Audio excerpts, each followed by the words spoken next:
You ready for this? Come at me! No hesitation!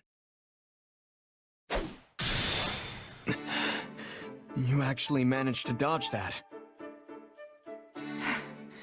Not sure dodge is the word I'd use. I just let my power loose without even thinking. Guess I'm still no match for you. Give yourself a little credit. It took everything I had to keep up. If you could avoid an attack like that, then you're easily on par with me. But you barely even used your power. You know, the one that throws off your enemy's perception or whatever. I wouldn't have stood a chance if you hit me with that. So you've noticed it. How could I not? We fought about 1,000,000 times by now. Your power's not exactly visible, so it's definitely tougher to catch on to than mine. But I've experienced your kind of beatdown firsthand, so I'm painfully aware of the damage you can inflict. Sorry about that. I couldn't afford to pull any punches back then. It's fine. Water under the bridge.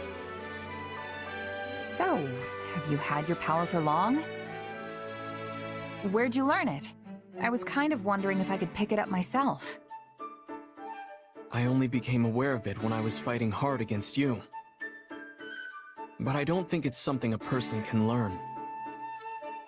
Even I barely understand how it works. Right. Gotcha. Sounds like we're in the same boat then. Yes, just two strange people with even stranger powers. And I'm not only talking about your sword. Do you ever feel like there's some sort of mysterious presence within you? Oh, It's just that sometimes it's hard to tell what you're thinking. Like you get distracted by something from time to time. Almost like you're talking to someone else inside your head. Are you asking because that's what happens to you? No, it was just something I noticed. I simply thought I'd ask. If you say so. I want to apologize again. I'm really sorry. I can't believe I tried to kill you. It's all right. I know that wasn't really you. Still, the one who did it was a part of me. Literally. You asked me about this before, about some mysterious presence within me. That's right. Well, sorry I couldn't give you a straight answer back then. Arval told me not to tell anyone. That's the name of the presence that was inside my head, by the way. The one that took control of my body and tried to kill you. Or maybe it was someone else entirely. The one that called himself Epimenides. Arval and Epimenides, hmm? I wonder what manner of beings they are. Beats me. And it's not like I can just go and ask them now. Honestly, I kinda wish I'd talked to Arval more now that I can't. That's how these things work, sadly. When you're ready to talk, the person you want to talk to is no longer there. There's still so much I don't know. Remember how I got trapped inside that void with Dimitri and the others after our fight? That's when Arval used the name Epimenides, and then tried to kill us. Are Arval and Epimenides the same being? I'd like to think they're different, but maybe I'm wrong. Maybe Epimenides is just Arval's true identity. I don't know if they were just using me, or if they had some other goal in mind. All I've got are a bunch of mysteries that I'll probably never solve. I did notice one thing. What's that? It was when we were fighting and you were being manipulated. It seemed like Arval was trying to keep your body from getting hurt. They could have fought more recklessly. I don't see why it would have made a difference to them. They were making sure you weren't harmed.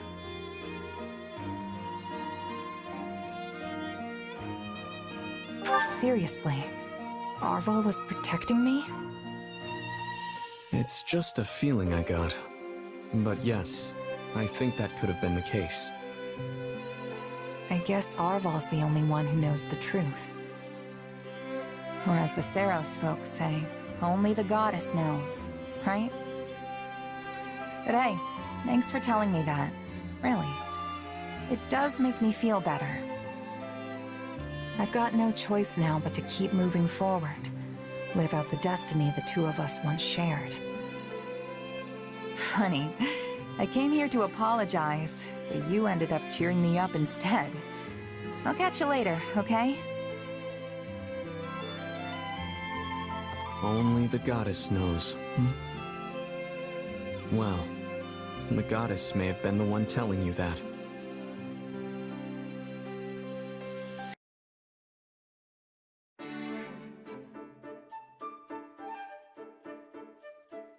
Now here's a rare sight. Since when do you read tactics manuals? Do you miss your days at the Officers' Academy? There's nothing to miss. No, because I seem to recall everyone being in awe of their incredibly talented combat professor. I had big plans for you after you were assigned to us, but then the Academy was forced to close its doors. Still, you played a small but critical role.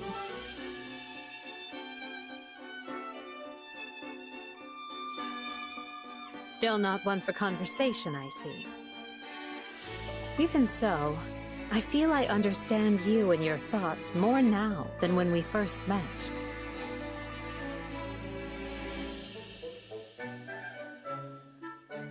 You see, that silence of yours just said, I don't need you to know me. Such a typical Emil thing to say.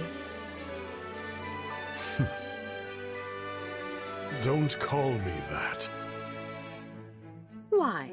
Because Emil von Bartels is dead? Because he was already hunted down and killed for slaughtering everyone in his house? He should have been. Is that so? Well, I disagree. This is why you live on as Jeritza von Hrim, and why you remain in good standing with a house that will one day be yours. This is why the world has the Death Knight. For my goals to be achieved, both men are indispensable. You're greedy to desire that monster's power. His thirst is endless. Every soul he takes makes him less human. If so, I'd say the Death Knight is the greedy one. I must watch my step, lest he and his side come for me in the night. You are my master, for now. You let the Death Knight hunt. I am grateful. Your life is safe. There's nothing to be grateful for. This is, and has always been, a contract that sees to both our needs. It just so happens I like having you, and the Death Knight, in my corner.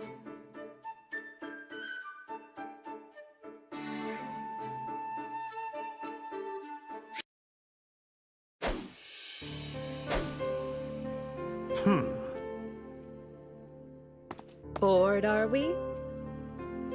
Training is useless. Swords are for killing. I can see why you'd find it vexing. To you, real battles are a source of sustenance. It's easy to forget how some people welcome this war, especially the Death Knight. Without the war, I would just be killing someone less deserving. When it ends, our contract expires. Then, I face my punishment. You're still adamant about that? I agree that, circumstances aside, a crime like yours warrants some kind of punishment. But there are other ways to go about it. For example, you could atone for your sins by doing good in the world. Or is anything less than perdition off the table? It's not as if the members of House Bartels were completely innocent, after all. That is what you want, not me. It is my future. I choose how I live and die. Well, I'm sorry to hear you'll be leaving us, but I do respect your resolve. I'm pleased you're choosing to live and face the consequences, instead of taking the Craven's way out. Let them lock me up. And if I'm ever forgiven, this is my path. If I die in a cell, so be it. Well, whatever you seek for yourself, I hope you find it. I truly do. We all deserve to be the architects of our own lives. I believe that so fiercely that I started a war to remake the world under that ideal. You did so much for me. I'm sorry it came to this. Don't apologize. If anything, I'm grateful. Thank you, Emil. I mean, Jeritza.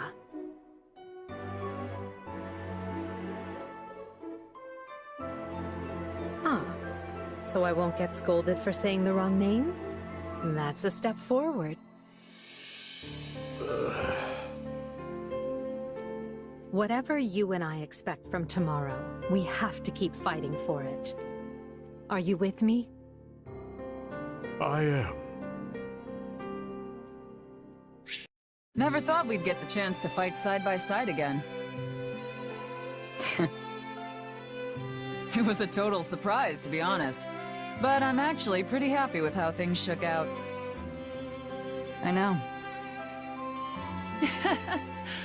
You're still as cold as ice, you know that? Would it kill you to say you're happy to see me or something? Sorry to disappoint. Nah, I actually kinda missed it. Besides, that's just how you are. So, what have you been up to since you left the Knights? I spent some time in Leicester as a mercenary. Not many people know me there. But you already knew that. You sent for me, didn't you? You mean back at the battle at Aryan Road, right? Actually, the Knights were just throwing my name around to recruit all the mercenaries they could. I had no idea you'd be one of them. Huh. So it really was just a coincidence. What about you? Still serving as Rhea's sword? Lady Rhea. I'll let that slide since you're not a Knight of Seiros anymore. But to answer your question, yes. No matter who I'm swinging it at, my sword will always belong to her. Honestly, I was surprised to hear you'd slipped away after repaying your debt to Lady Rhea. You didn't even say goodbye. I was furious. I guess sneaking out was the right call then. I was running around, shouting that I'd drag you back to Garreg Mach and kill you myself. But then Lady Rhea took me to task. She said it wasn't fair for me to impose the Church's values on someone who wasn't from Fodlan. Sounds like I owe her another one. For what? I wasn't really going to kill you. I'll take your word for it. You know, I fought alongside a lot of people since I left. But you're still the only one I trust to have my back. So what you're really saying is that you missed me and wish you never left? You basically said the same yourself, didn't you? But yes, I did miss you. I didn't think I'd ever see you again. For once, I'm glad I was wrong. Would you look at that? You have changed. And I feel the same. Really. I couldn't ask for a better partner than you. But if you disappear on me again, so help me, I really will hunt you down. Then the next time I go somewhere, I'll just have to drag you with me. Flayn, it has come to my attention that you have gone out and aided the Knights of Seiros again. I heard that you made your way to the infirmary and spent the entire day treating the sick and wounded. What in the world were you thinking? Do you not know how dangerous that was? I am sorry, brother. However, the knights very much appreciated my assistance. Their appreciation is inconsequential. Your own safety should be your only concern. This is exactly what happened during that fated battle. You exhausted your strength, healing those who were injured. Yes, I remember. No matter how many people I helped, the number of wounded only increased. You were so young. Your body must have been crying out for you to stop, and yet you refused. And now you are left with a body that demands extended periods of slumber. You have not forgotten, have you? Of course not. If you do not exercise extreme caution, you may not wake up were such a thing to happen again. I am well aware. Every night I lie awake, afraid that my eyes will not open come morning. But if I let fear control me and begrudge my power, there will be no reprieve for those who suffer. The thought of that is too much to bear. Furthermore, if we lose this war... Flayn. Should that come to pass, I will protect you. No matter the cost. I swear upon my wife.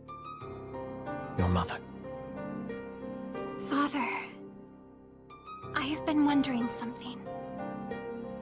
Is it truly so difficult for the people of Fodlan to live in peace?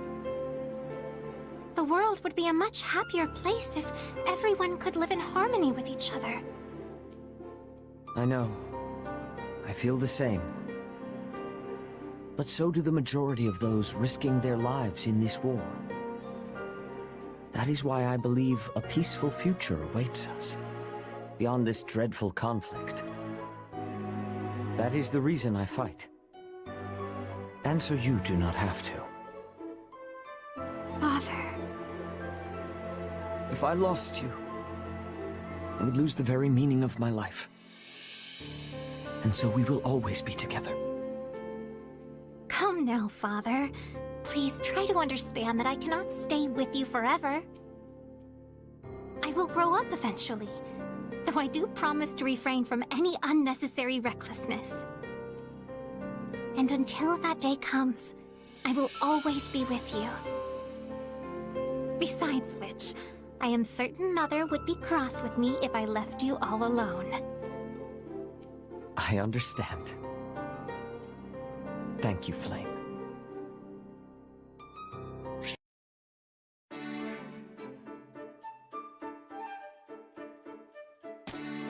Hey, I was looking for you.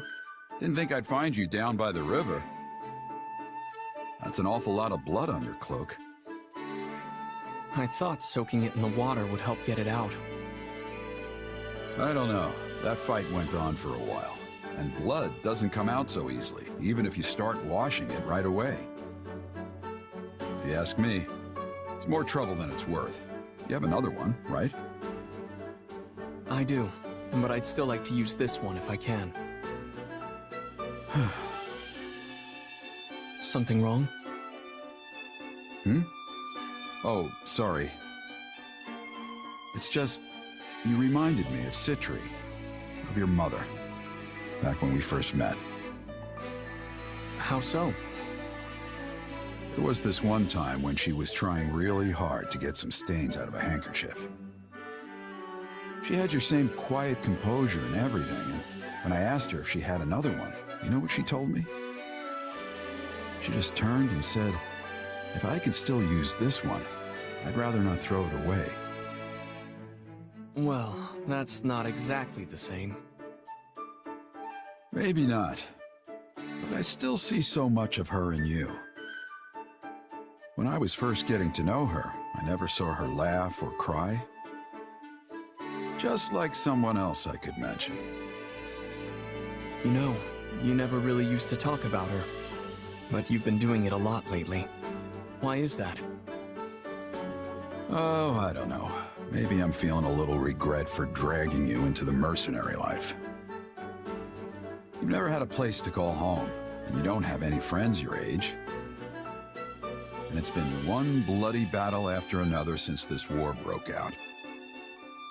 If she were still alive, your life would be entirely different. You'd be with her, and things would be peaceful. I don't regret my life here with you. I might not have a home or friends, but you've always been there for me.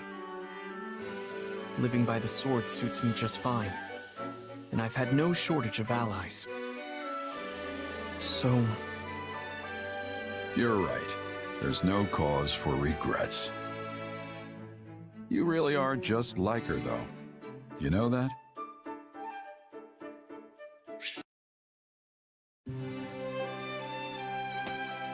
There you are. What's going on? It's not like you to send for me. I have something to give you. Well, this is new. What is it? Here. Flowers? Oh, I'm really surprised. I mean, you've never given flowers to anyone before, have you?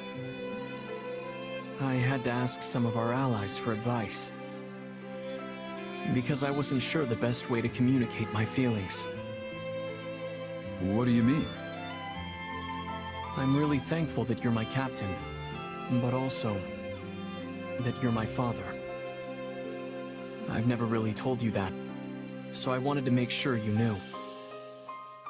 Ah, kid. When I asked, everyone said I should give you flowers. Apparently that's what they used to do back at the Officers' Academy. I wonder what it would have been like there. The Officers' Academy, huh? You might have just been a student there if things had happened a little different. Or who knows, maybe you'd have ended up like Alois and forced into giving seminars or something. Not that you're really qualified to be a teacher. Anyway, these flowers did the trick, kid. Consider your message delivered. Though, to be honest, I kind of already knew. You might not give a lot away, but you're not completely unreadable. Sorry for making you think I had no idea. That's all right.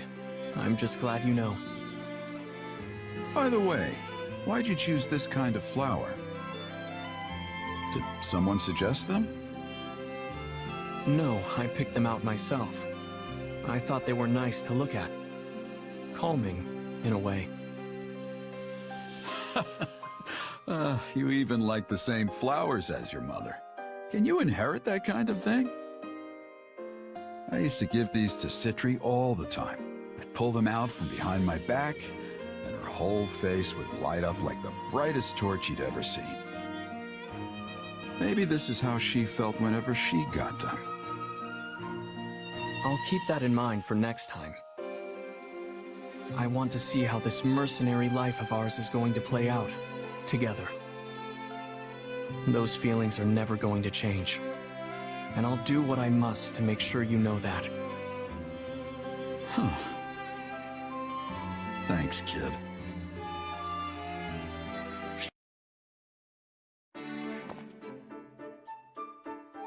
Well, if it isn't Jeritza, what are you doing out here all by your lonesome?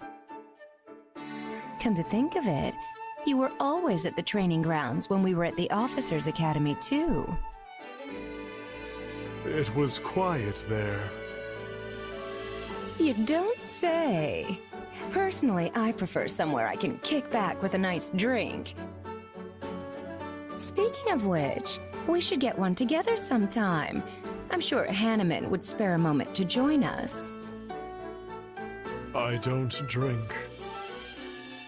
Too bad. I thought it would be a good chance for us to get to know each other. By By the way, I've been wondering, why were you always hiding behind that mask? A waste of a perfectly handsome face, if you ask me. I like you much better this way. It's not worth discussion. Oh! From what I've heard, you're probably a good few years younger than me. Yet you're so mature. It's like you have this indescribable air of mystery. I bet there's some burning passion lurking beneath that icy exterior, longing for reprieve. I'm right, aren't I? It's in there somewhere, I just know it.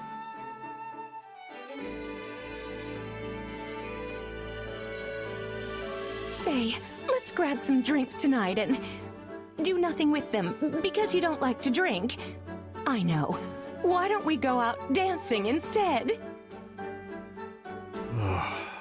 I could not reveal my face. And then, when the sun rises, we can... Oh, what was that about your face? Why you hide it? Why do you hide it? Some knew me to be a wanted criminal. I find that hard to believe. Like they say, there are two sides to every story, right? But what made you want to tell me?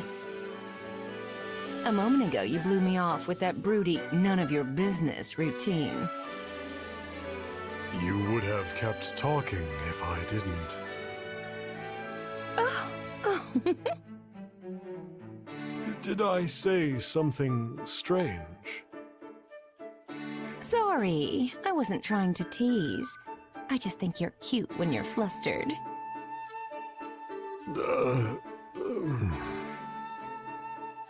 You've become quite the ladies' man. Just you wait. I don't give up that easily. Huh?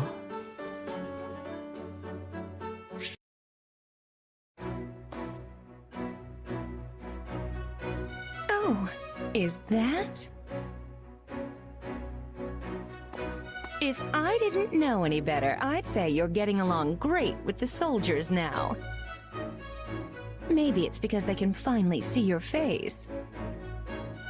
I have never been concerned with how others view me. But if you say so, then perhaps it's true. You have always been perceptive, even back at Garreg Mach. My, you flatter me. I'm honored you noticed me at all. Yes, that's it. All we need is that one finishing touch. Finishing touch? Yes, there's something you're missing. Do you know what it is, Jeritza?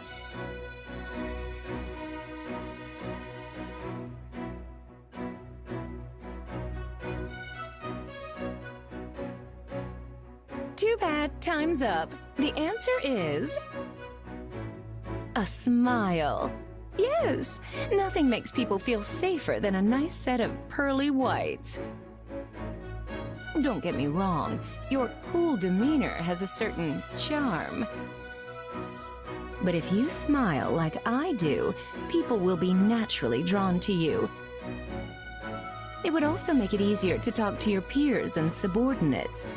Wouldn't you like that? No. Oh, no need to be shy. It couldn't hurt, right? And it doesn't just work on people. Animals will be more comfortable around you, too. Animals.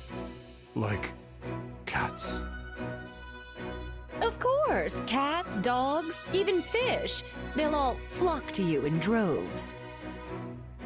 Fish. Sounds good, right? Now, when it comes to smiling, the important thing is to move your mouth. And your demeanor will suffer if you're always mumbling, so keep that in mind, okay? All right, let's try it out. Give me your best shot on 3. 1, 2, 3.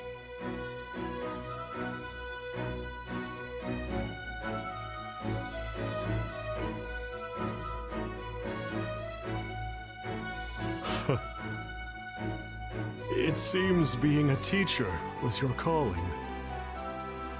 A teacher? That's not really what I was going for. This must be why I'm still single. I don't think you need to change. This lovely weather gives cause for my feet to wander of their own accord. Oh, I think I spy a familiar face! Good day, Ashe. Morning, Flayn. Out for a stroll? Yes, and you are... fishing? Yep.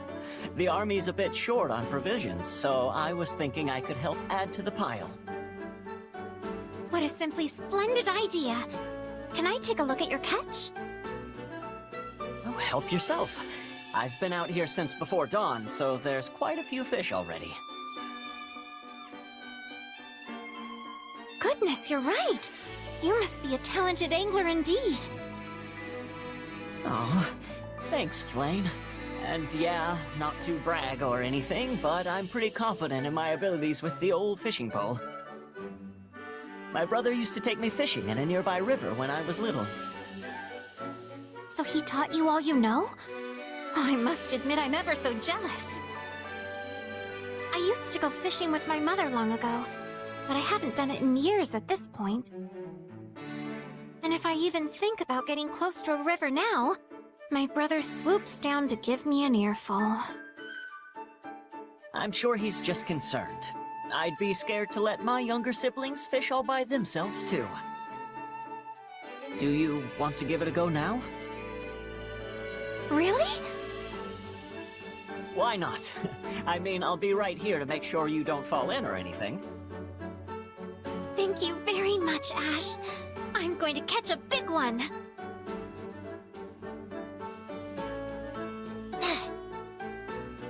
Oh, I hooked one! Look at that line bend! It must be huge! Curses! It escaped. I caught a glimpse of its shadow when you tried to reel it in. That thing was a monster. I'm surprised to learn this river is home to a fish as large as that. Same. I've been coming here for a long time and never once seen one that big. It is decided then. The next time I find that fish, I will capture it. Will you join me again when that time comes? My brother will be more amenable if you agree to be there watching over me. Seteth amenable? Yeah, that'll be the day. But sure, I'd be glad to tag along.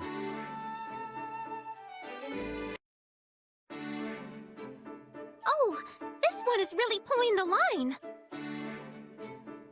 It must be our monster! Time to put what you practiced into action. Yes, I am no longer the clumsy novice you slipped away from before, foul fish! It's not working! What do I do? Don't give up! Play your line out a little, and let the fish tire itself out. Like... this? Yeah, that's good. Now wait... wait... Now! Pull as hard as you can!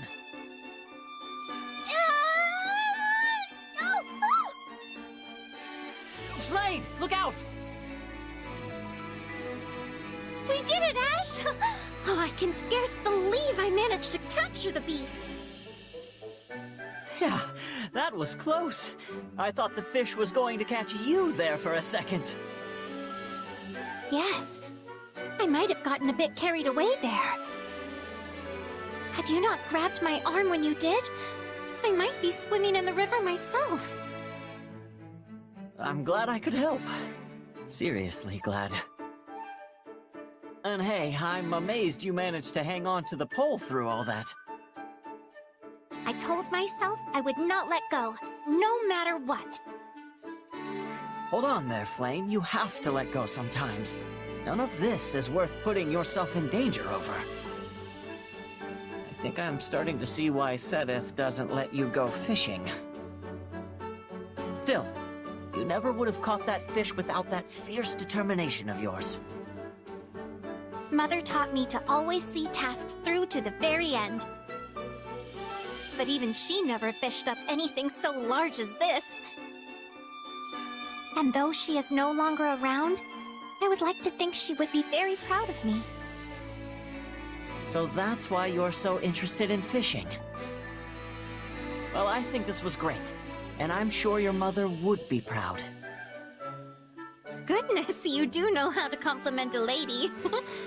Still, I promise to surrender my pole if I ever find myself in this kind of situation again. Well then, why don't we haul this thing back? Yes, and then we can feast on the spoils of our victory. I wonder what it tastes like. I can't wait to find out. But, I cannot even fathom how best to prepare such a fish. We could slice it up and fry it, or boil it with vegetables, or... there are so many choices! This has been so much fun. Flayn really reminds me of my sister. She was always so eager to practice in the kitchen when she was little too. Hold on. Flayn, in a kitchen. Hey, wait up! Let me help you!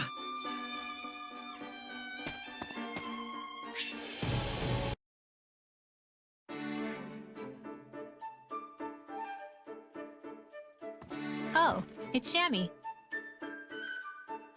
Ah, Hapi. Strange. I didn't take you for the praying type. Good. I'm not. Thought so. Then what are you doing here? Just looking for some peace and quiet. This place seemed like the best option. Got it.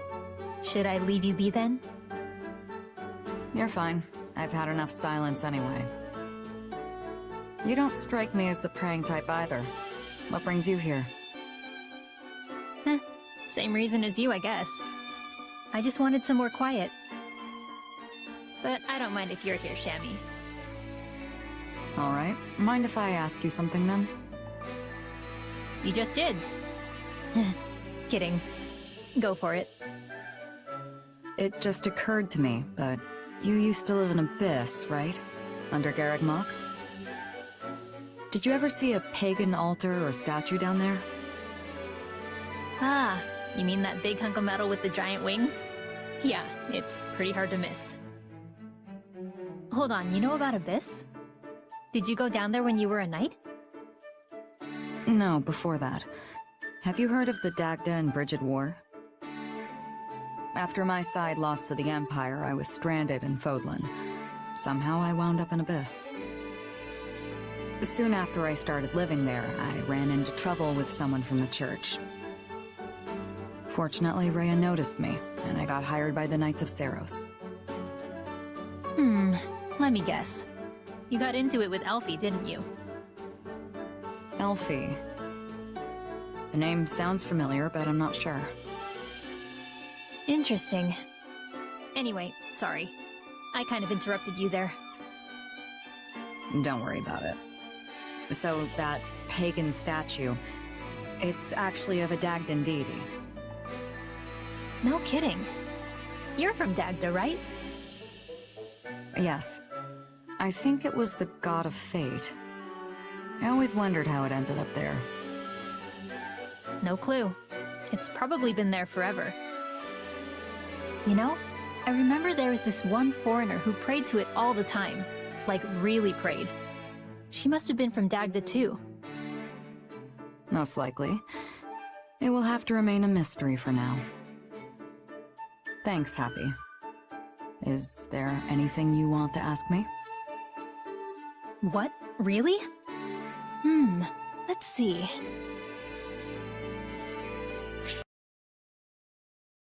Shammy, you gotta try this. It's so good.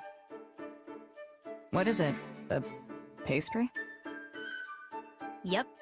They were leftovers for once, so I grabbed them. Want one? Why not? Hand it over.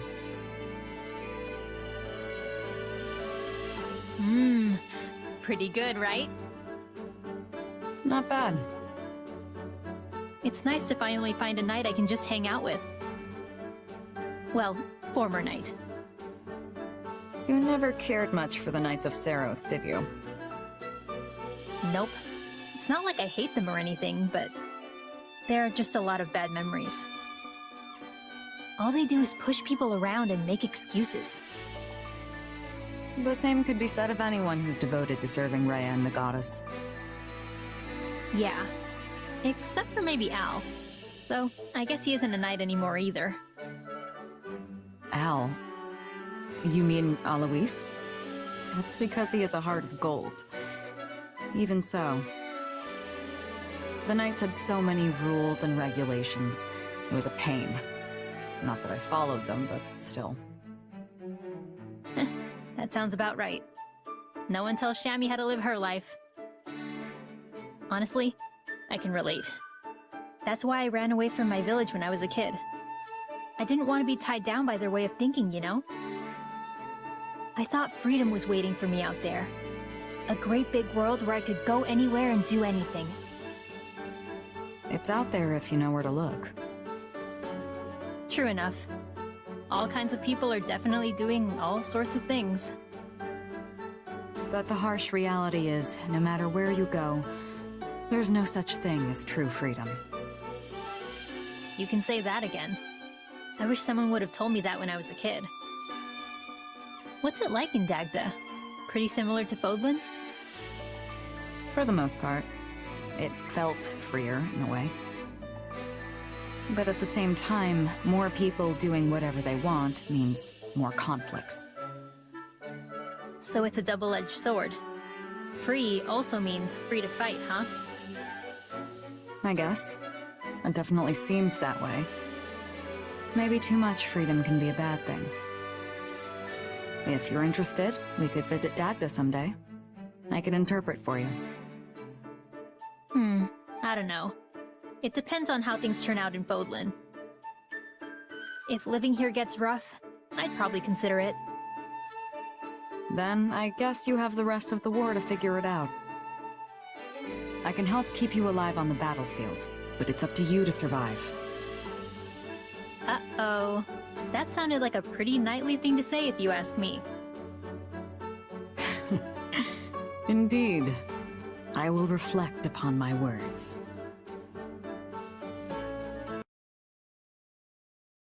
You ready for this?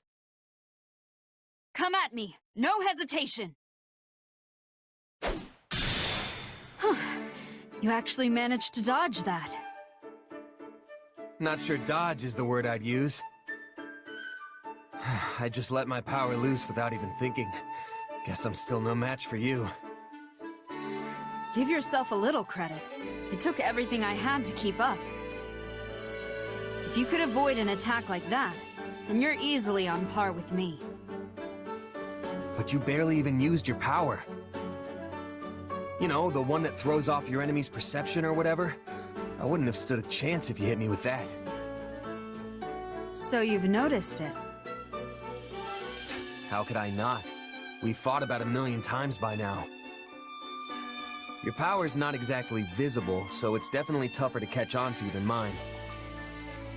But I've experienced your kind of beatdown firsthand, so I'm painfully aware of the damage you can inflict. Sorry about that. I couldn't afford to pull any punches back then. It's fine.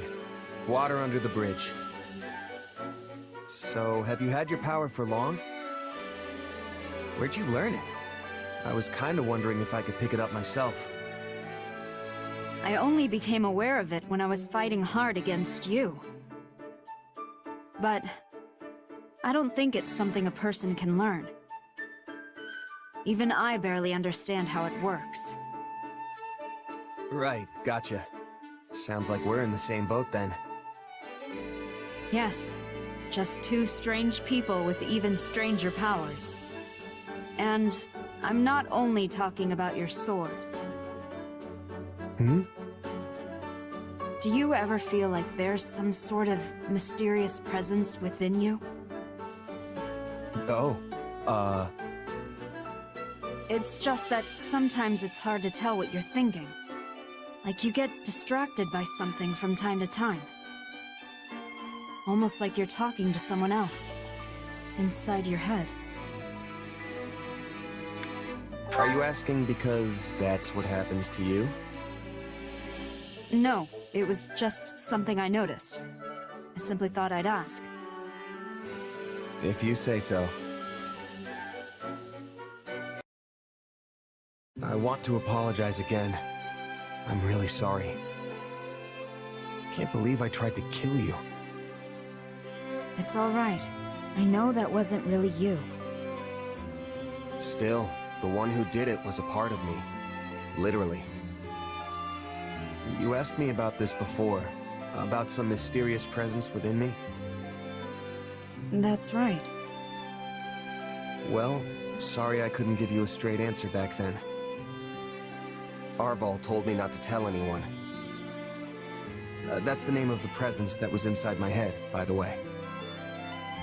The one that took control of my body and tried to kill you. Or maybe it was someone else entirely. The one that called himself Epimenides. Arval and Epimenides, I wonder what manner of beings they are. That beats me. And it's not like I can just go and ask them now. Honestly, I kinda wish I talked to Arval more, now that I can't. That's how these things work, sadly. When you're ready to talk, the person you want to talk to is no longer there. But there's still so much I don't know. Remember how I got trapped inside that void with Claude and the others after our fight?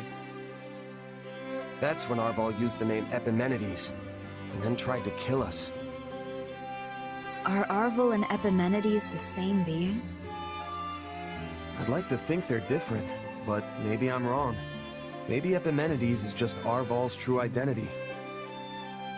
I don't know if they were just using me, or if they had some other goal in mind.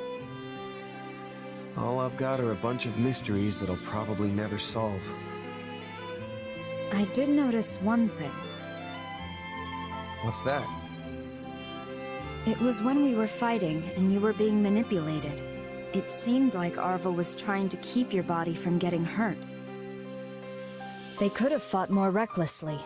I don't see why it would have made a difference to them, but they were making sure you weren't harmed. Seriously? Arval was protecting me? It's just a feeling I got. But yes, I think that could have been the case. I guess Arval's the only one who knows the truth. Or as the Saros folks say, only the goddess knows, right? But, hey, thanks for telling me that. Really, it does make me feel better.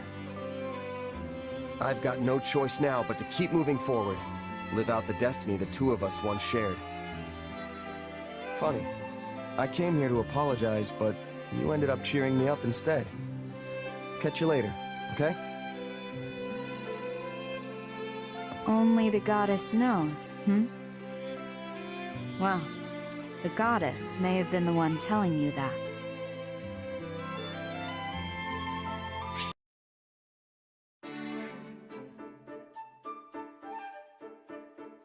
Looks like someone beat me here. Hey, Jeritza.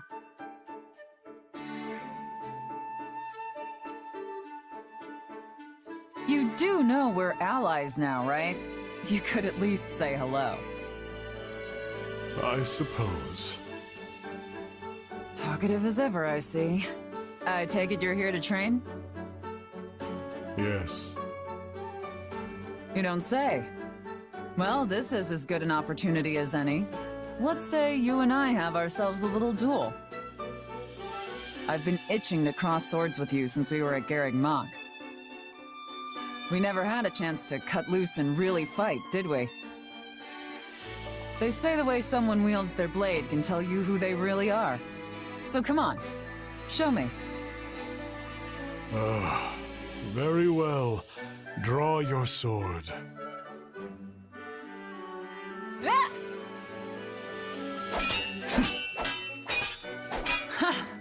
You're not half bad.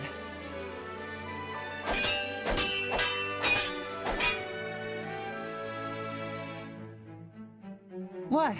Done already? Things were just getting interesting. This will not end until one of us dies. I have no reason to fight you. I care not when my life ends. But you do not wish to kill an ally. That's right. If I cut you down now, I'd never be able to face your sister. We'll have to save the real fight for another time. Let's call this one a draw. Sorry, I'm just glad you were even tougher than I expected. Now I know why you were the weapons instructor. You'll have to teach me something new next time, Professor. I care not for jokes. Bad habit, what can I say? It's not every day I get to go up against someone as good as you. I look forward to our next bout. Just not to the death. Anyway, I'm gonna call it a day. Thanks, Jeritza.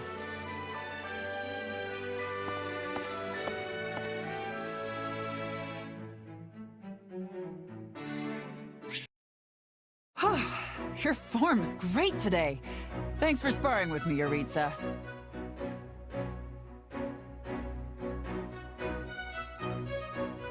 Though I have to say, we've faced off a few times now, but I still can't figure you out. Your skill is undeniable, but there's no emotion behind it. Your swordsmanship says nothing about you. If it's because you can't take it seriously, then you're welcome to come at me with everything you've got.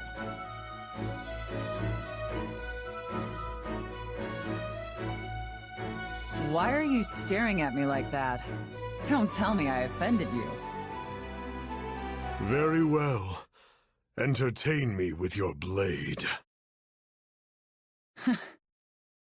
Okay then. Let's do this.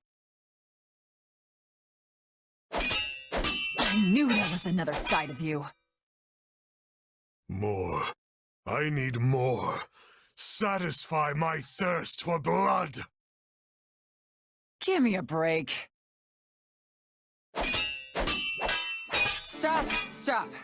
I've had enough. What? Unlike Jeritza, the way you fight reveals a lot about you. I'm sure you're content just fighting worthy opponents to the death. But I have people I need to protect. People I'm fighting for. Life's too precious to waste on a fleeting moment of fun, Death Knight.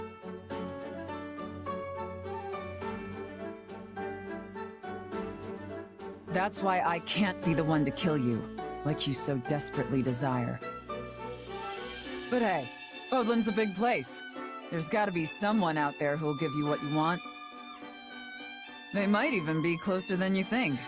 You just have to look, right? Why don't you make finding that person your reason to keep fighting?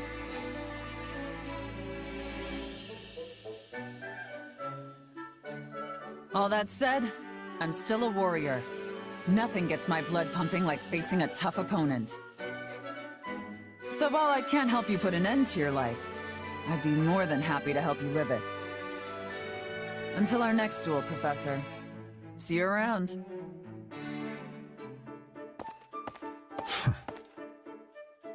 I thought she, of all people, would slay the darkness that dwells within me.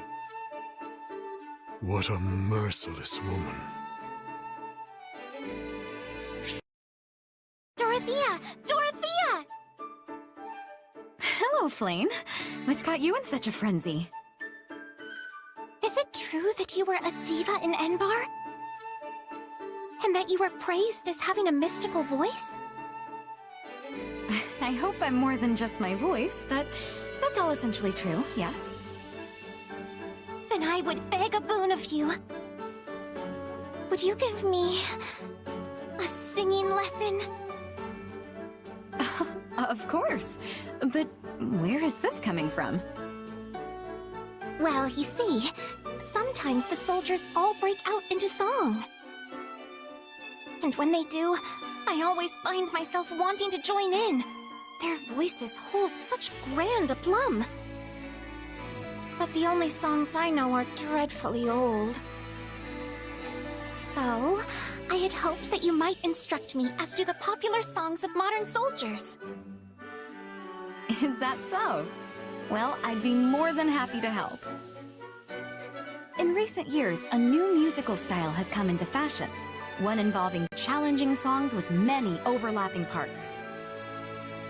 Why don't we start with a little vocal warm-up? Repeat after me.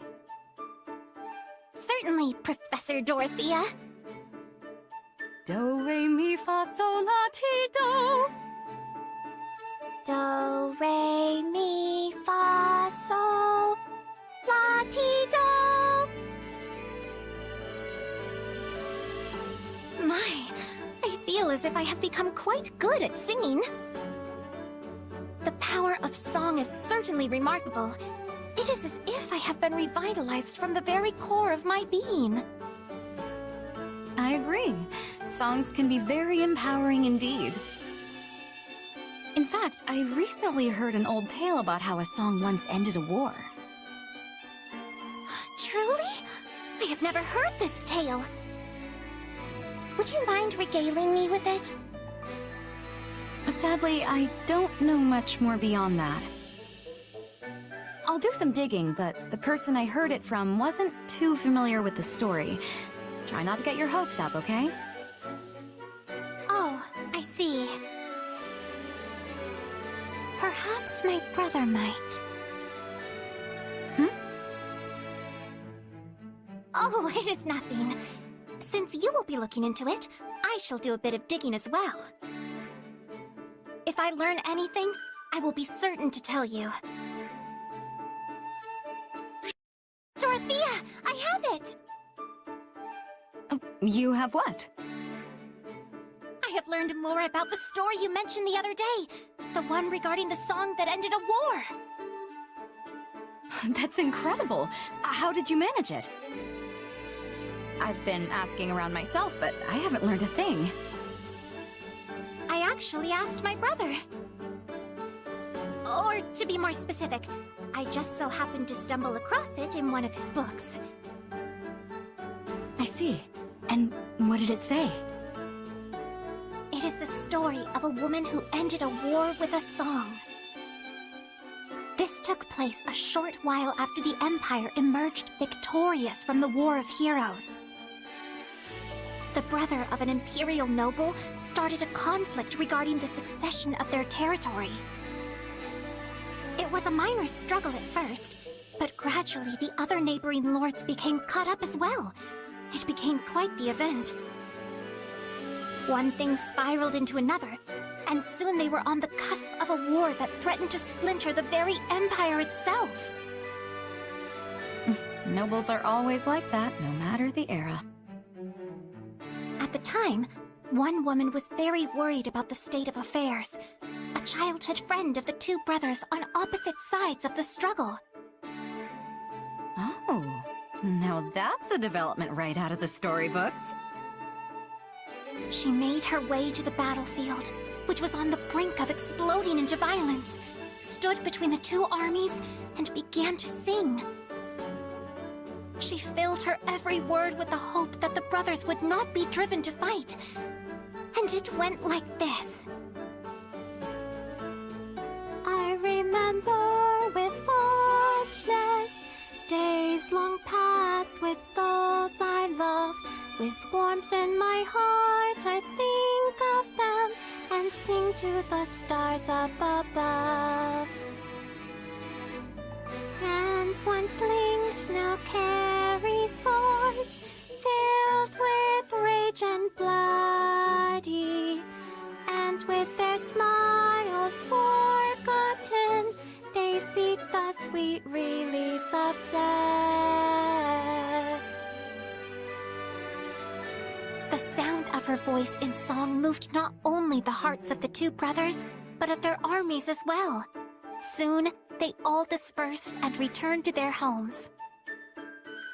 Having settled their differences, the brothers petitioned the Emperor to change their territories. So that there would be no lingering grudge, they asked to be given lands at the east and west ends of the Empire, with the capital betwixt. And that is the tale of how House Benya and House Menya came to be. You know, I just realized something. The name of the Middle Franc Opera Company means Friendship at the Center.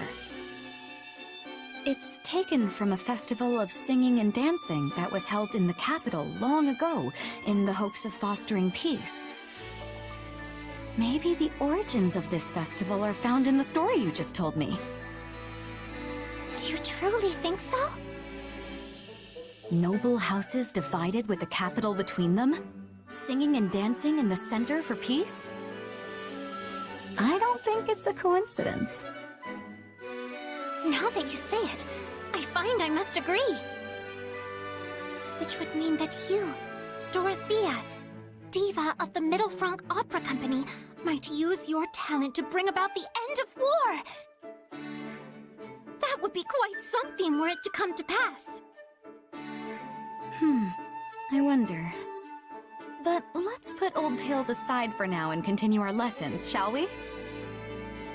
Perhaps if we pray and sing for peace, happiness really will find us all.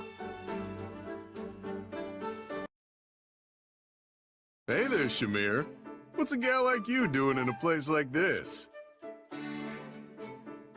Oh, it's you. What do you want? Nothing in particular. Just had some time to kill. Thought it'd be nice to chat. Shouldn't you and Holst be punching each other's abs or something? That sounds nice and all, but I've had my eye on you for a while. Try anything funny, and you'll regret it. Whoa, take it easy, pal. I didn't mean it like that.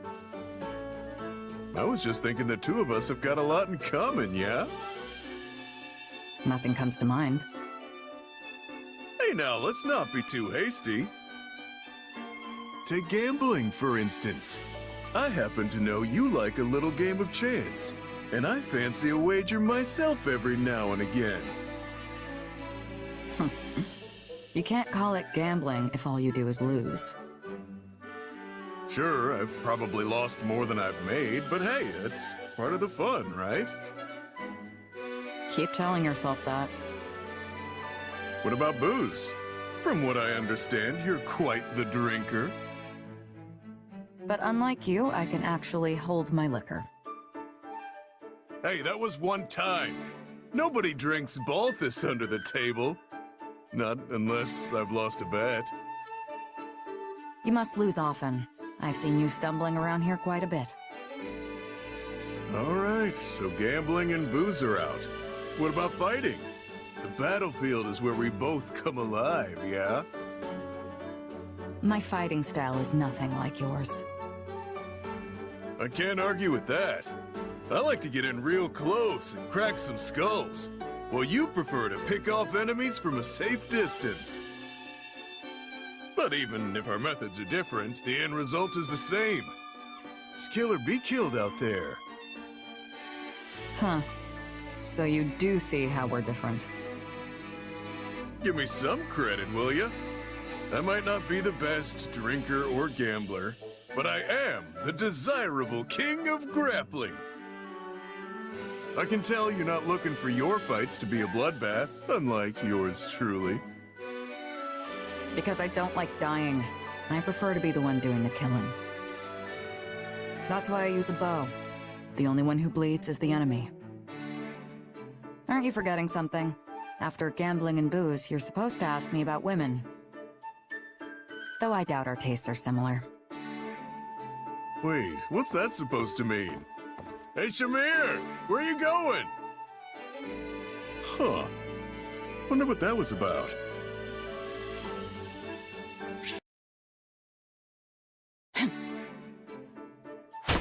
You know, I don't think I've ever seen you miss. Balthus, you've been training a lot lately. I can't have people thinking that all I'm good for is getting drunk and begging for gold, yeah? The problem will go away if you stop doing those things. Ha! You sure don't hold back, pal. Your words pierce my heart as sure as if you'd shot them from your bow. Could have fooled me. Hey, I was being serious. My heart's got more holes than an old pair of boots. But it only adds to the allure if I don't let that show, yeah? Well, I can't argue with that, assuming it's true. Right? Looks like you're finally starting to see my good side. I gotta say, the compliments have been pretty one-sided up till now. You're tough, skilled, determined, a stellar gambler and drinker, straightforward and humble too. You're so perfect, I don't know what to do with myself. That's your business. Anyhow, there's not much for me to praise in return. You can't gamble or drink to save your life. You're more pig-headed than determined. And it's impossible to tell fact from fiction where you're concerned. But at least I can count on you on the battlefield. You're a skilled fighter. Oh, that's it? Skilled? That's harsh. Would you rather I lie? Nah, I wouldn't expect that from you anyway. I guess it's true what they say. A person's strengths only matter in the eye of the beholder. Look at that. I'll have to add occasionally says semi-intelligent things to my evaluation. Can't you just cut me a break and say I'm smart? If only it were true. Oh, come on! Guess it's back to the drawing board. Just you wait. I'm gonna earn your respect. I'm sure you can do anything you put your mind to. I won't hold my breath, though. You never ease up, do you? Always gotta get in that parting shot. Yuri, may I have a word with you? Seteth, did you need something? If you want to talk business, we can go somewhere more private. No, it is nothing of the sort. I happened to see you speaking with a scholar earlier. I'm curious as to the nature of your conversation. You seemed quite absorbed. Oh, so you saw that, did you? Well, I suppose you would be familiar with the topic. I was trying to learn a little about the legend of the 10 elites. That is rather diligent of you. I'm impressed. Nothing diligent about it. I just didn't quite receive the same education as my noble peers. It's said that the goddess granted the 10 elites power in the form of crests, allowing them to defeat the evil that threatened Fodlan. That power freed them from the ravages of age, and even saved them from the brink of death. So the legend goes. It is also said that some crest bearers live much longer than those without. There is even a theory which posits that Nemesis, the King of Liberation, lived for several centuries. Is that so? I do wonder, however, why such a subject would interest you. Well, I suppose I can trust you. The truth is, I wanted to figure out who exactly I am. Given your position, I'm sure you know of the crest I bear. Indeed, I do. I must admit, its discovery upon your enrollment at the Officers' Academy came as quite a surprise. After all, you bear the crest of Oban, which was thought to have been lost long ago. An exceedingly rare crest, yet I have no idea where it came from. My mother's status being what it is, I don't have the slightest clue who my father is or where he was from. I'd never once doubted that I was my mother's son, but then I found out about my crest. It's made me question everything I've ever known about myself. I see. So you yourself do not know the origin of your crest? But then I'd heard the 10 elites weren't born with their crests. So I figured that would be a good place to start digging. No matter the nature of your crest, I am certain it was bestowed upon you by the will of the goddess. Do not resent the power that dwells within your blood. Cherish it, and you shall find your way. You sound just like the scriptures. But I appreciate the encouragement. Now, if you'll excuse me, I have some business to attend to.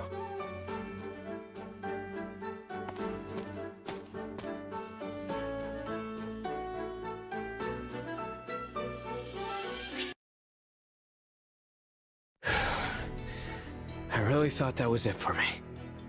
I can't believe I fell for that trap behind enemy lines.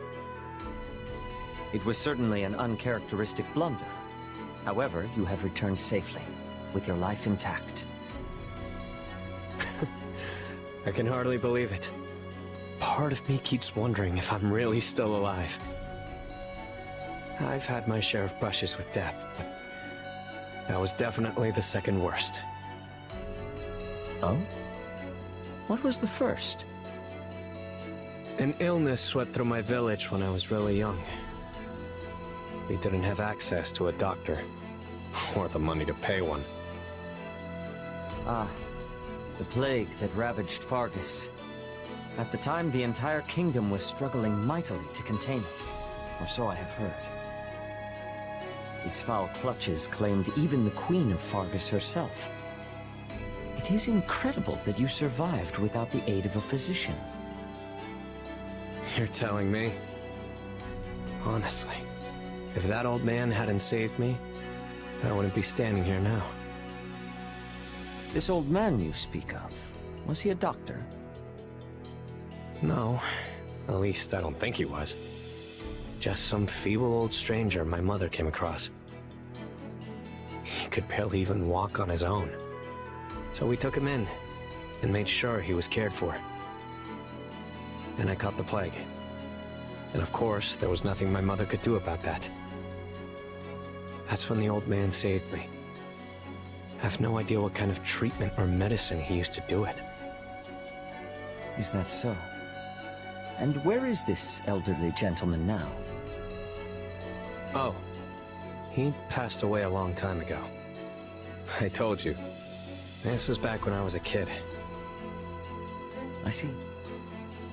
Then it is as I thought. Your story reminded me of something, actually. One of the 10 elites was originally afflicted with a terminal disease. After receiving their crest, this individual made a full recovery. Or so the story goes. Perhaps it is more fitting to call it a fairy tale. I'm not sure I completely follow. Are you saying that old man saved my life by giving me the power of a crest? I am simply saying the possibility exists. Alas, I cannot know for certain. Hold up. It does actually kind of make sense when I think about it. But if that's true, it would mean that old man was an apostle of the goddess or something. Which means I might live to be ridiculously old, just like the 10 elites, right? Regrettably, that elderly gentleman has left this world, so none can confirm nor deny that. However, what is certain is that he saved your life. You should treat it with care, whether on the battlefield or elsewhere. After all, we have but one life to live. Yeah, you're right. Thanks for the advice. I still have plenty of things I have to do before my time is up. You would do well to head back and get some rest. My apologies for keeping you.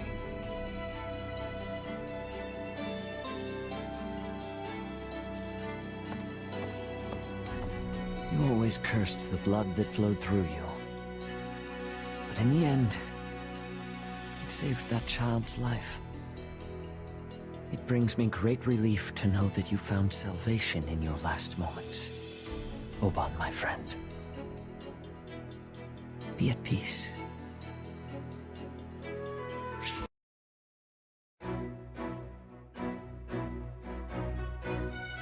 Captain! You again, Leonie? What is it today? Seeing as you're strong as ever, Captain Jeralt, I was hoping you'd train with me. Your eyes are playing tricks. I'm an old man. I'd never be able to keep up with you kids at the rate you're improving. You can't mean that. I'm nowhere near a match for you. But hearing that kind of praise from my hero makes me want to devote myself to training even more. Aren't you a little old for childhood heroes? Maybe, but I'm still happy. I worked my whole life to be a mercenary like you, after all. And now I get to fight at your side? Dreams really do come true. I'm glad. It's not often childhood dreams actually come to pass. I recall you always scampering a few paces behind me as a kid. You'd stare at me and ask all kinds of questions, even when I was clearly too busy to answer. Well, I was just hoping you'd teach me about martial arts and tactics and that kind of thing. Before your job ended and you left, I mean. You couldn't have learned much. I wasn't there long. Yet here you are, standing strong and tall. You have no one but yourself to thank for that. You grew up without any guidance from this old captain. I'm glad to call you my apprentice. Thank you. I promise to make you proud. And one day, I'm going to surpass you. That's my new dream. That's the spirit. And I'm not just surpassing you, but your kid, too. I had no idea they were so strong. Guess the topic never came up when I was in Son. We've both been through a lot. I'm jealous about all the time you two got to spend traveling together. I bet their strength is due to your instruction. All I did was teach the basics of merc life. Natural talent's likely behind the swordsmanship and tactical ability. Which means normal folks like me have to put in 100 times the effort just to catch up. Don't sell yourself short. I wouldn't have taken you on if you didn't have talent. Captain Jeralt, I have a request to make of you. Someone's formal today. Well, out with it. When this war is over, please let me join your mercenary company. You'll go back to wandering the world, right? So please, Captain, please let me come with you. I'm happy to hear you want to join us, Leonie. That's not enough for me to say yes. No. Why not? There are two reasons. The biggest is that I'm thinking about stepping down from my position as captain, so the ultimate call isn't really mine to make. Then, who will lead the mercenaries? Couldn't tell you. That's up to them. The second reason is that I think you should start your own band of mercenaries instead. You do? You're a mercenary in your own right now, and a fantastic general in this army. With that kind of experience, there's no point in going to work for someone else. Do you really think so? Of course. Someone with your skill set would be a fine addition to any group of mercs, including mine. But you're planning to surpass me and the kid, right? You can't exactly do that if you're working for us. You'll have to build your own band of mercs from the ground up and win your reputation just like I did. You'll need to give it your all if you want to create something better than what I've built. Then that's what I'll do. I'll form my own band of mercenaries that's every bit as good as yours. That's why I'm proud to call you my apprentice. But in exchange, I have a condition. You have to remain as captain until I catch up to you. Well, I guess it's a captain's job to live with an apprentice's reckless decisions. But I don't have all the time in the world. This body's falling apart as it is. So get yourself up and running before I shrivel away. Got it? It's a promise. I'm looking forward to the day. Dear son, I hope this letter finds you well, and that you and your sister aren't fighting too much. Nothing has changed with me. I'm not having any troubles here.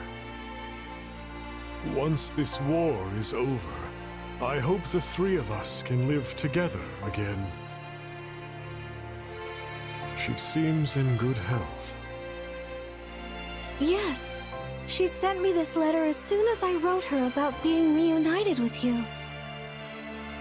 I know she was happy to hear that. She was always so worried about you, you know?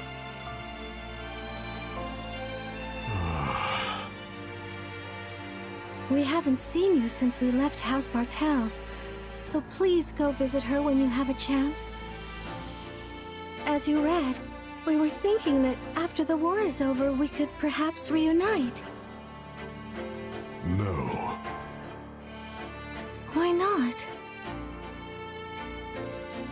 I cannot face her. I killed my father, slaughtered everyone in the house. Our mother shouldn't meet a murderer. Yes, I heard about that. But I'm certain you took those actions because you felt you had to, right? Just explain it to her. She'll listen to you. You do not understand. There is a murderous demon in my heart. The Death Knight inside me would cut you and our mother down without hesitation. If that happened, I would lose myself. But we're here talking right now, and you're just as you always were. You're my little Emile who loves kittens and sweets. Mercedes. I may be fine now, and perhaps the demon in me will even perish someday. But I cannot live with you until I pay for my crimes. And considering the weight of them, that day may never come. But I seek only to be judged by the law, and thereby atone. so that's what you've decided, is it? In that case, I have no choice but to support you, no matter how sad it makes me. But just know that Mother and I will always be waiting for you, no matter how long it takes. I look forward to the day when you can show your face to her proudly. I see. We might both be old ladies by then. But we'll still be able to talk over tea like always. Thank you, Mercedes.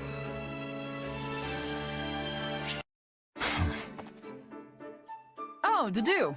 Must be my lucky day if I'm running into you here. Hey, what's with the scowl? Do we have a problem? All the residents in this town are people of Duscur. It may be within the kingdom, but it holds neither monastery nor church. What is your reason for coming here? Wait, Dimitri and Lady Rhea didn't tell you? They did not. I know everyone's been busy, but that's unacceptable. Well, there was a major fire here, right? Lady Rhea asked us to come help rebuild. We brought rations, too. Never hurts to have a little more food in your stores. So relax, please. I swear on the goddess herself that we don't intend to harm any of you. I did ask His Majesty to spare some aid in rebuilding the town. But I did not expect the task to fall to you. What kind of church are we if we don't help those in need? Besides, we owe Fargus quite the debt. You guys took us in, even going as far as to start a war with the Empire in the process. This is the least we can do to return the favor.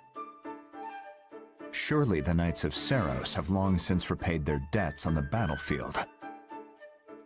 Maybe the Knights have, but the monks and scholars won't let us hear the end of it if we don't let them pitch in too. So when Lady Rhea heard about the fire, she apparently jumped at the chance to help. Is that so? I know the people of Duscur will have their concerns, since they're not followers of Seiros. But it'll all be fine. And we can't just sit around twiddling our thumbs while people out there desperately need help, can we? At least, that's how all of us who follow the teachings of Lady Rhea view it. You're free to supervise if you still don't trust us. No. You seem to be speaking the truth. His Majesty has expressed similar sentiments in the past. I believe your desire to help is sincere. Thanks, Dedue. I was starting to think you were about to tell us to pack up and go home. Well, now that we're all square on that front, point us toward what needs the most help. We'll do manual labor, planning, you name it. In that case, I'd ask that you clear away the burnt wood and help distribute food to the townsfolk. I will explain to everyone what you're doing here.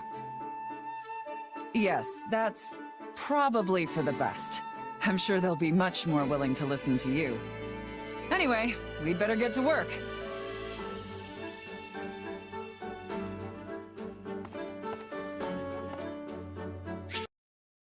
Hey, Dedue. I've been thinking. Fargus has really changed lately. How do you mean? I don't know. That's just the feeling I get when I see what goes on in this town. Don't you agree? It's like everyone here trusts you unconditionally, even though you serve the King of Fargus, someone they should hate with all their hearts. It must have taken a lot of hard work to rebuild that trust. I'm honestly impressed. The achievement is not my own. His Majesty has been striving towards this for some time now. Huh. When you put it that way, it makes me think he must have been planning it all along. I mean, people used to say he wasn't right in the head when he first chose you as his retainer, but he clearly had reason for doing so. Yes, I can still hear the echoes of their gossip in my ears. The castle was full of it. It led me to ask His Majesty why he saved my life. He replied that neither faith nor birth are of import when a person's life is in danger. Lady Rhea has told me the same thing. She saved me once a long time ago, just like Dimitri did for you.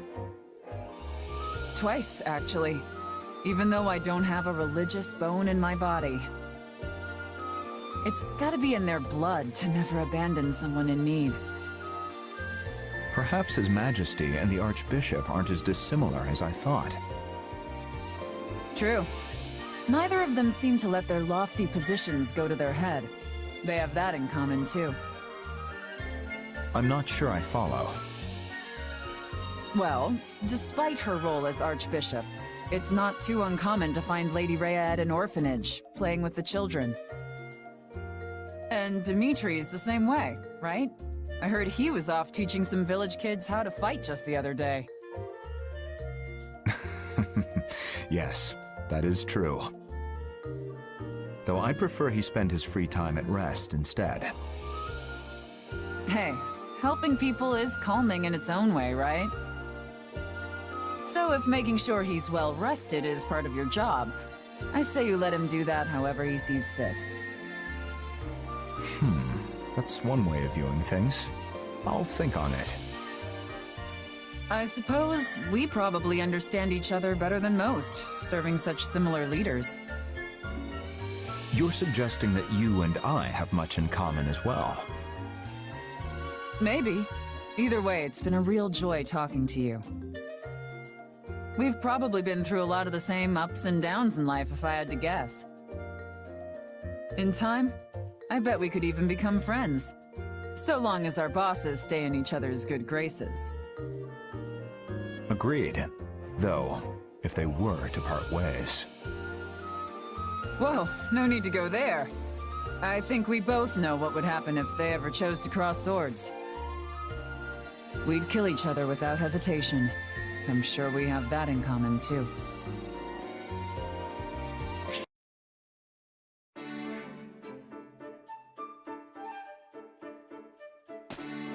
Hey, I was looking for you. Didn't think I'd find you down by the river. That's an awful lot of blood on your cloak. I thought soaking it in the water would help get it out. I don't know. That fight went on for a while. And blood doesn't come out so easily, even if you start washing it right away. If you ask me, it's more trouble than it's worth. You have another one, right? I do, but I'd still like to use this one if I can. Something wrong? Hmm? Oh, sorry.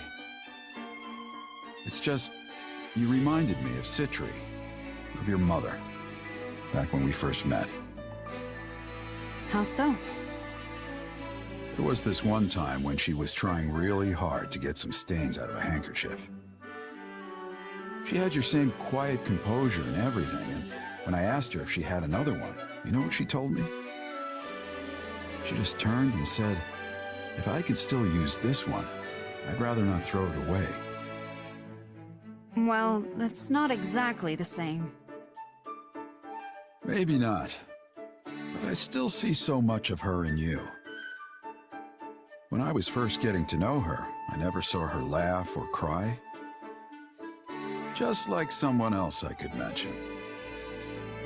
You know, you never really used to talk about her, but you've been doing it a lot lately. Why is that? Oh, I don't know. Maybe I'm feeling a little regret for dragging you into the mercenary life.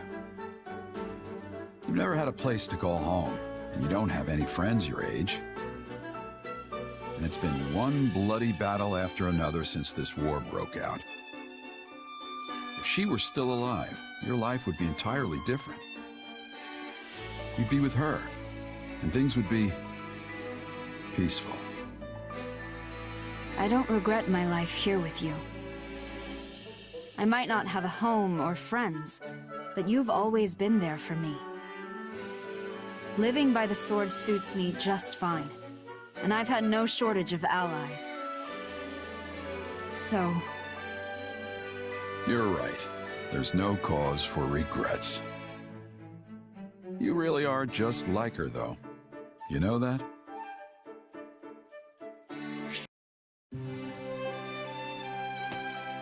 There you are. What's going on? It's not like you to send for me. I have something to give you. Well, this is new. What is it?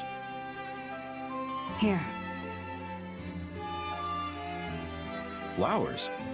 Oh, I'm really surprised. I mean, you've never given flowers to anyone before, have you? I had to ask some of our allies for advice. Because I wasn't sure the best way to communicate my feelings. What do you mean? I'm really thankful that you're my captain, but also that you're my father. I've never really told you that, so I wanted to make sure you knew. Ah, kid. When I asked, everyone said I should give you flowers. Apparently that's what they used to do back at the Officers' Academy. I wonder what it would have been like there. The Officers' Academy, huh? You might have just been a student there if things had happened a little different. Or who knows, maybe you'd have ended up like Alois and forced into giving seminars or something. Not that you're really qualified to be a teacher. Anyway, these flowers did the trick, kid. Consider your message delivered. Though, to be honest, I kind of already knew. You might not give a lot away, but you're not completely unreadable. Sorry for making you think I had no idea. That's all right. I'm just glad you know. By the way, why'd you choose this kind of flower? Did someone suggest them? No, I picked them out myself. I thought they were nice to look at. Calming, in a way. You even like the same flowers as your mother. Can you inherit that kind of thing? I used to give these to Citri all the time. I'd pull them out from behind my back, and her whole face would light up like the brightest torch you'd ever seen. Maybe this is how she felt whenever she got them. I'll keep that in mind for next time. I want to see how this mercenary life of ours is going to play out. Together. Those feelings are never going to change, and I'll do what I must to make sure you know that. Huh. Thanks, kid.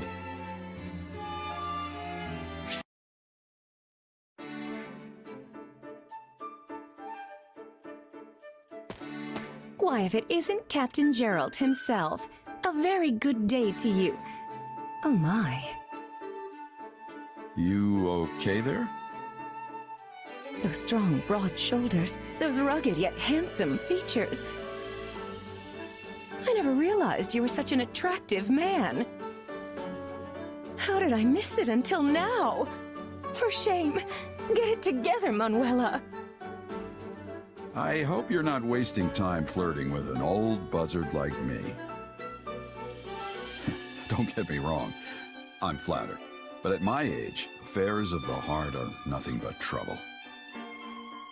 If you're looking for a catch, cast your net elsewhere. You might even find a fish closer to your own age. That blunt and aloof attitude makes you even more desirable.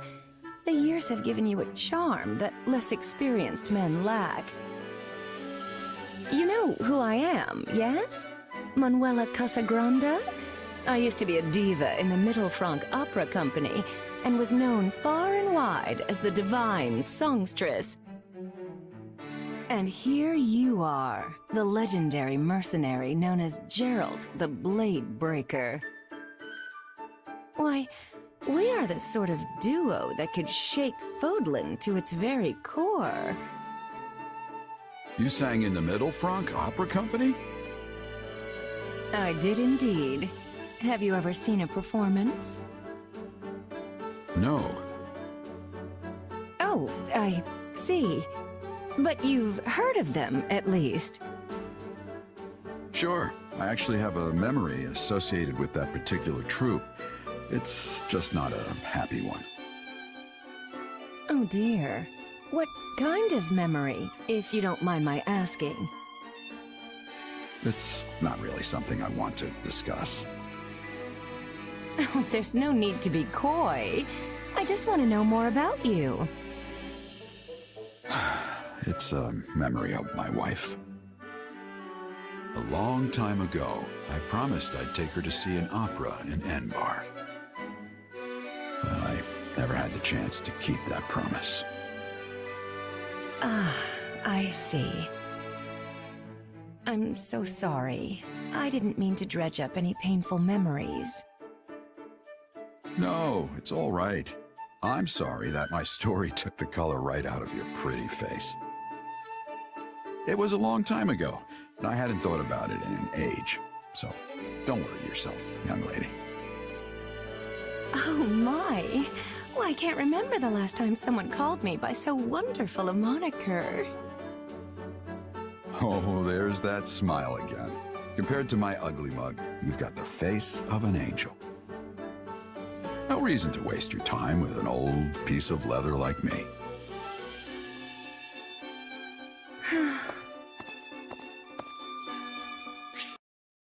And that concludes today's performance. Thank you so very much for coming.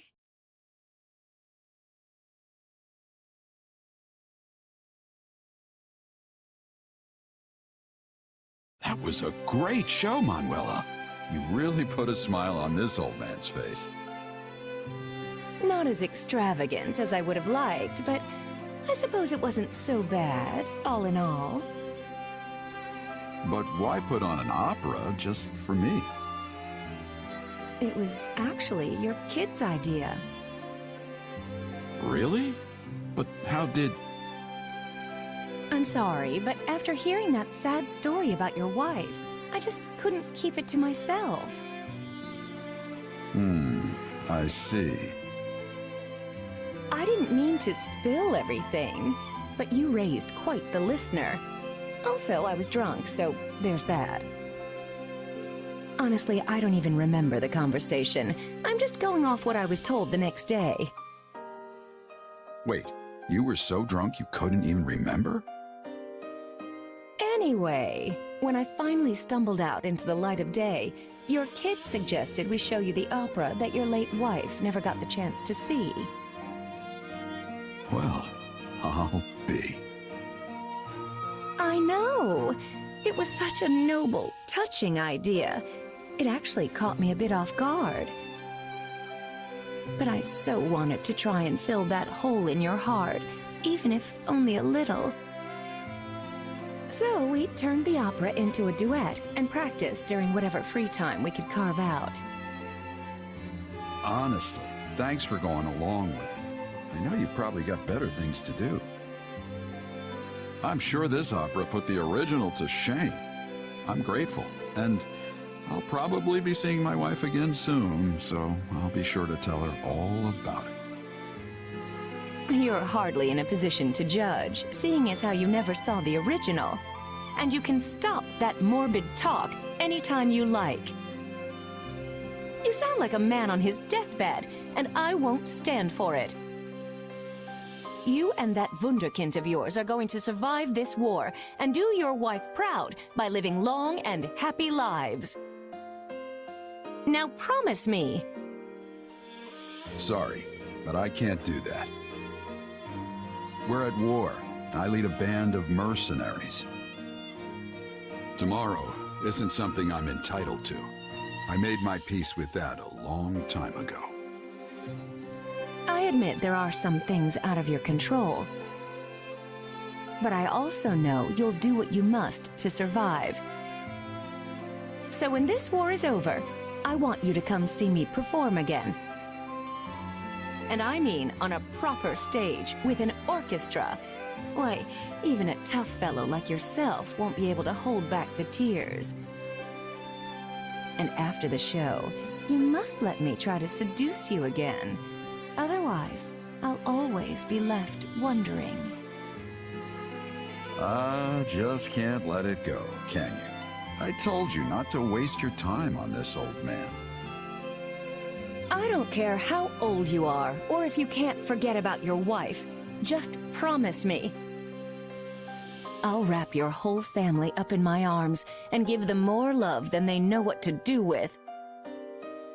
But until then, I suppose I can settle for just being drinking buddies. You wouldn't let a poor woman drink alone after her star performance, would you? I think she just tricked me into agreeing to that. Still, a man is only as good as his word. Sorry, Citri. Looks like you'll have to wait just a little bit longer for me.